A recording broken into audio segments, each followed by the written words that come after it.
sure everybody had a chance to hear.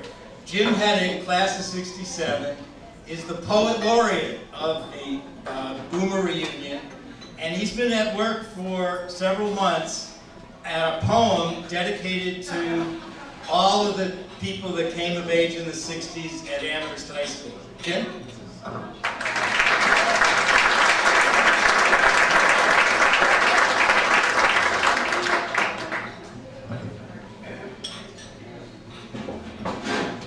Bizarre. I never stood up in front of the class the whole time in school. New sheriff in town. This is called An Elegant Lady. Not far west of Harlem, on the southern side of Maine.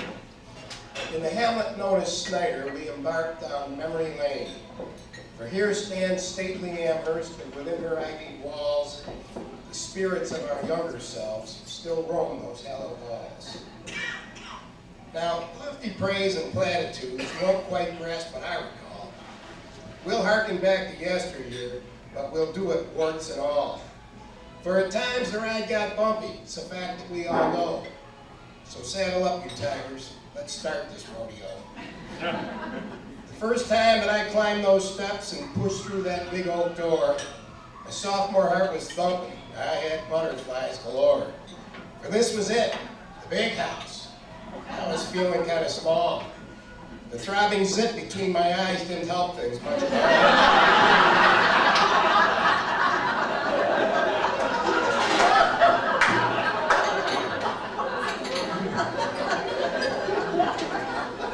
Wild appetites and urges, we were at an awkward age, squirming with pubescence, our hormones all a rage. My attention span grew narrow, my thoughts would tend to wander. Scholastics would just fade away when I had bigger things to ponder. That Pythagorean theorem, it never stood a chance when a girl walked by in culottes. Is that a skirt or those pants?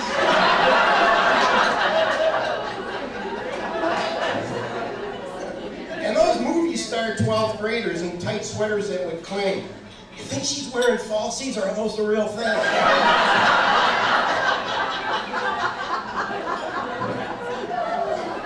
Faced some tricky waters we all had to navigate. You had to start to map it out, which way you'd gravitate. Our turf was split between two camps, kind of tribal, so to speak. You had to make your mind up. Are you hood or are you squeak? Clan affiliation would dictate what you wore, like penny loafers and a crew cut or shit kickers and a pompadour.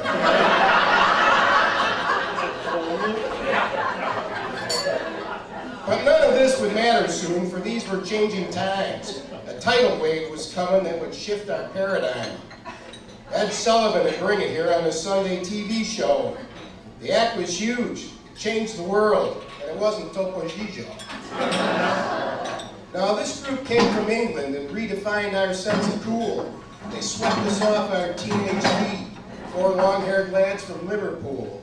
And then everything went English. We just couldn't get enough.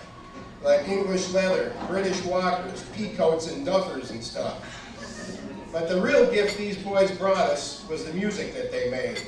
The soundtrack for our high school years. It still knocks me out today. Sometimes we had to move beyond the prying eyes of teachers. We fought and necked and drank some beers in the shadows beneath the bleachers. But as we grew and learned to drive, the school grounds seemed to cramp us.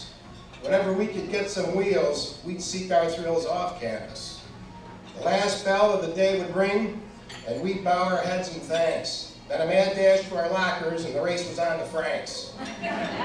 We'd stampede to the parking lot and burn out down the street. Frank's was the honkin' hot spot where the in-crowd went to meet. Loganberry was our drink, with French fries drenched in gravy. Big Nancy had a mouth on her like a veteran of the Navy. Amidst the smoke and laughter, there were secrets that were told. There's a party at the clubhouse, don't dare tell a soul. The location was convenient, because standing right next door was Brunner's for when we come of age, and some of us before. We'd blast down Hurdle Avenue on our way to Aliota's, 10 screaming kids all crammed inside a 55 DeSoto. Raven and the Rogue were bands with local drawing power. The Maniacs were playing at Grand Island's Idle Hour. I lost my brother's fake ID to a bouncer at the Glen. The Inferno was the place I'd gone to hear Wilson Pickett sing. So many things throughout those years I think back upon and smile. I'd love to travel back in time, if only for a while. I'd spend a summer day with friends. Our skin was tanned, our hair sun bleached, iodine and baby oil, Allegheny shirts and Crystal Beach. I'd zip my Barracuda against the chill October air and stand and cheer our football team in the spirit that we shared. I'd carefully pin her corsage on and she my boutonniere. We'd join our decked out classmates for the prom our senior year. And before my time back then was up, I'd seek an explanation for a policy the school employed in physical education. In swim class, girls were styling in a tank suit and a cap. The boys swam bare-ass naked. Now what was up with that?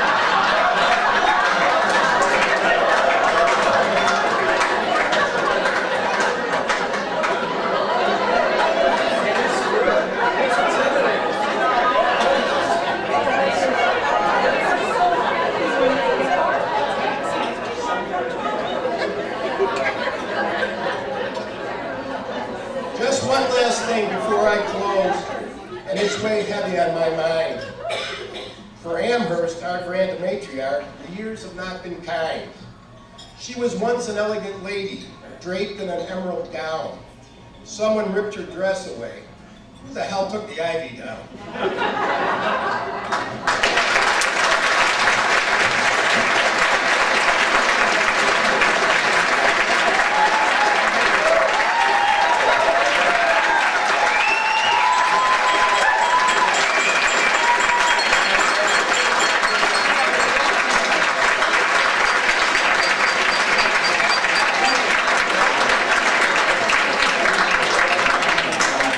Thank you so much. Enjoy your coffee and dessert. The show will be getting underway very shortly.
Sitting alone in your room, come hear the music play.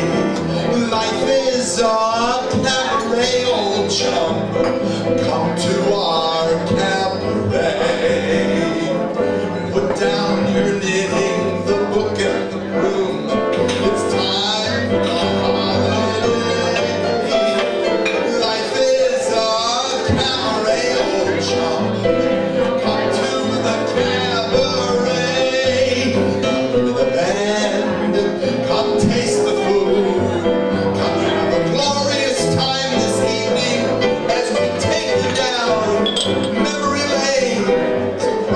of doom to send all your cares away.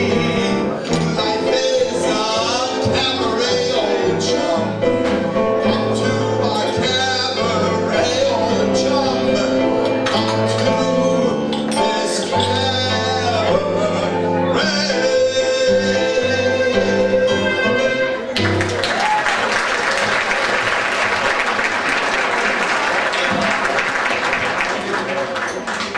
Well, it's about time we got this party started. We're going to be singing some songs that will be familiar to you. And to set the mood, here is Grant Golden to sing On My Yesterday. This is a song that's not going to be familiar to you. It's from